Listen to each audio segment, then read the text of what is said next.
asalaamu calaykum maanta waxaan idin sheegayaa waxyaabo cusub insha allah.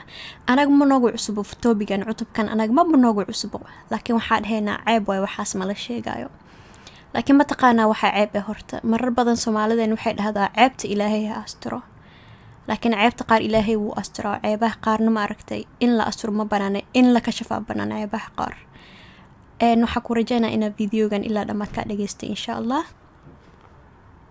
diinteena ma ogola inaynu kala tagno, inaynu isdilno, inaynu ismoogaano, inaynu xumaano, inaynu isxamano, inaynu iscayno, inaynu isyasno, inaanu isfogeyno, inaanu hadal naanees ah mar walba isdhahno. diinteena marna ma ogola, laakiin waxyaabaha qaar diinteena aa ogoleen oo anaga sameynaa jirto. isu xadgudubka qofkuu rabo ha ahaado, waalidkaaga, dariskaaga, dadka dhammaan asxaabtaada, iyo weliba ninkaaga, aabbahaaga. marna qofka biniaadanka in lagu xadgudbo ma banaana.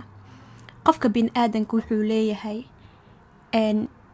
in la sharfo mar walbo, in ma aragtay hadalkiis la dhageysto, in ma aragtay la dhaho qofkan qof biniaadan waaye, qof ma aragta ilaahay aqli ku maneesta waaye, ha yaraado ama ha weynaado in la dhageysta haboon. laakiin haddaa dhahno ka waranbo ilmaha markay yaryihiin, haddaa dhahno hooyo waxaa kuu sheega ama abo waxaa kuu sheega ama yeey waxaa kuu sheega ama adeer waxaa kuu sheega ama hawaryar waxaa kuu sheega, markay caruurta dhahan warnaga aamus waryaa meeshaas naga fariiso waxaa taqaana maba ogee. haddii lagu dhaho ka waranbo markaa yar tahay, ma laga yaabaa markaa weynaata inaa aa sheegato arrintaada oo waalidkaaga macnaa qofka kugu dhow aa u sheegato, ma laga yaabaa? waa maya. waa arrin anigii soo martay, waa arrin asxaabta soo martay, waa arrin dad walba soo martay, qof walba aa la sheekaystay, yar iyo weyn aa la sheekaysta soo martay. waalidka markuu qofka saas dhaho, caruurtiisa saas dhaho, arnaga aamus waxaa taqaana ma jire, wuxuu sheegaya maba aqaana be, mar walba muxuu dad u dhageystaasi, mar walba muxuu hadalkan ugu hadlaa. marka caruurta la dhaho ma aragtay, caruurtaas markay weynaadaan waxyaabo badanay la kulmayaan. waxyaabahaas la kulmayaan ayaga marnaba makuu sheegayaan, waxay u sheegayaan asxaabtooda iyo dadka bannaankay u sheegayaan mar walbo, taasoo ku sababta caruurtaas ma aragtay markay guursadaanna in dhibaato badan la kulmaan oo mar walba lagu xadgudbo. ilaan adoo waalidka ah oo aa dhalay aa mar walba ku xadgudbi jirta caruurtaada. taasna waxay dhici kartaa in qof biniaadan ma aragtay ku xadgudbo mar walbo, taasoona caafimaad ahaan dhib u keento, caafimaad ahaan weliba maskax ahaan dhib u keento, caafimaad ahaan jir ahaan dhib u keento, oo weliba caruurtoodan ma aragtay xadgudubkaas inay ayagana sii maraan.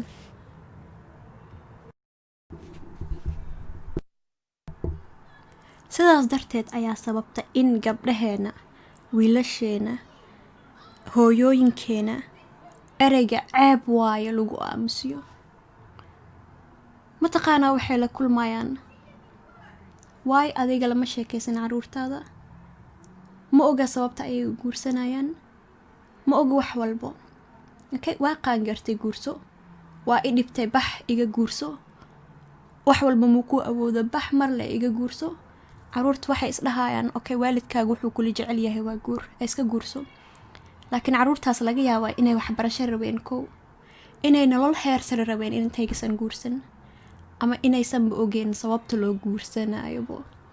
way guursadeen kasoo qaat, ninay iska guursadeen, ninkaas maba oga wuxuu yahaybo. adig malama sheekeen dhibaatada ninka lala kulmaayo, waayo adaaba ceebtaada qarsanayobo.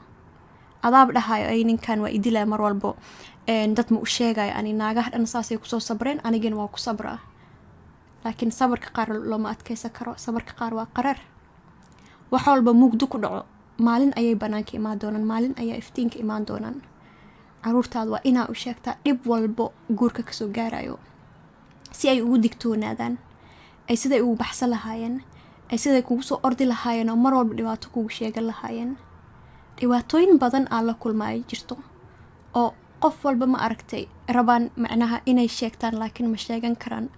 ceeb waaye, maxaa igu dhici doona haddaa sheegto? waa laygu sheekaysanaa, waxaa sameynaya ma aqaan, waalidkayga inaa ka xanaajiyo ma rabo. wallaahi taas dhib waaye. laakiin ogow, haddii aad tahay qofkaas qof waa lagu dhegeysanaa, waayo qof bin aadan ayaa tahay. in lagu xadgudbo ma banaan, marna ma banaan in lagu xadgudbo. xaq ayaa leedahay, ilaahay keligaagaa kusoo umay, aqli ayaa ku siiyey. haddii noloshaas kugu dhacday, ogow maalin uun inaad ka bixi doonto, dhib walba dheefaa ka dambeeyo. ha isdhehin noloshaan waalidkaygaa ku jiray way kusoo sabreen, anigana waa ku sabri doonaa insha allah. taas ma ogtahay in dhibaato caafimaad ahaan, maskax ahaan inay kuu keeni doonto. laga yaab inaad yastiin la kulmayso, laga yaab in mar walba ma aragta hoos lagu dhigayo, laga yaab inaadan waxba ka ahayn, adiga caruurta guriga inaad saam tihiin, isku mid tihiinbo.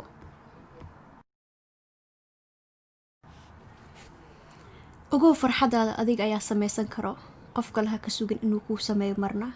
ha ahaado waalidkaaga, ha ahaado qofka ku qabo, ha ahaado asxaaba la nooshahay, ha ahaado familaa la nooshahay. farxadaada adiga ayaa samaysan kara.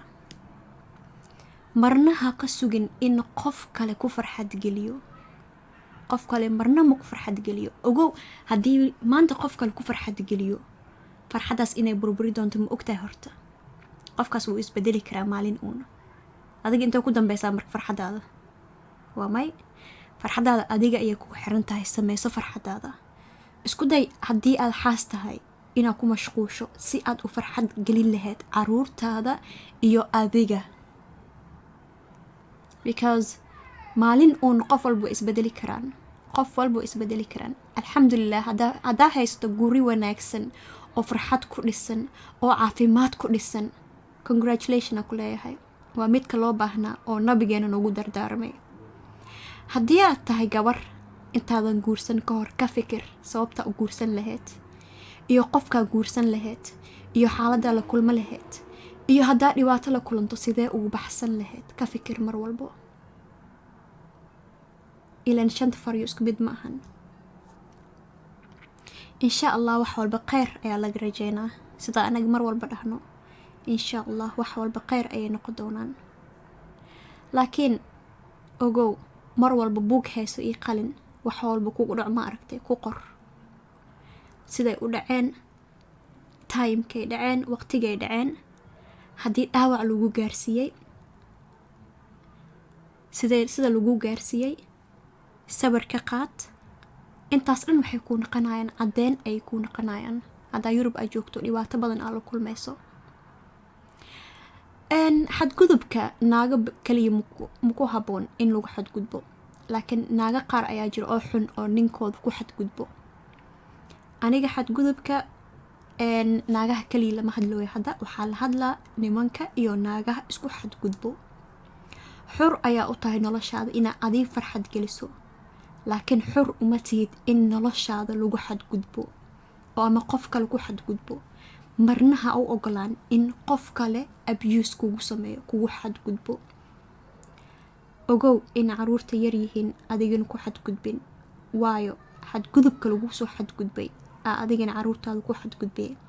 caafimaad ahaan guriga in dhibaato badan idin soo gaarayo. ogow caruurtaada maskaxdooda caafimaad ayaa soo gaarayo.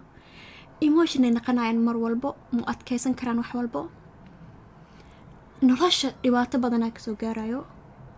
waxbarashada dhibaato badanaa ugu imaanayo. mar walbo caruurtaada ha ku xadgudbin. anaga dhaqan ayaan leenahay soomaalideena, waa inaa dhaqankaas iska bedelnaa mar walbo. caruurteena in marna ku xadgudbin. waxaa kaloo kugu darsan lahaa caruurtaada la sheekeysa mar walbo. u sheeg in mar walba diyaar u tahay inaad dhegeysato. haddii aad dhegeysto caruurtaada, waxaa ogaanaya reality inay wax walba ay garuun sheegayaan yaraantooda. haddii aad dhegeysan yaraantooda, marnaha ka filan in weynaantooda wax walba kuu sheegan karaan, because adaaba fursad siinin yaraantooda inay wax walba kuu sheegtaan. markay qaangaaraan haba iska dhaabo, saaxiibay kaa dooranayaan mar walbo.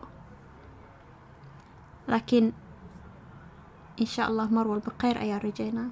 marka intaan yar ayaa rabay inaan ka hadlo. insha allah tarbiyada caruurta waa ka hadli doonaa, dhaqanka wax walban waa ka hadli doonaa insha allah.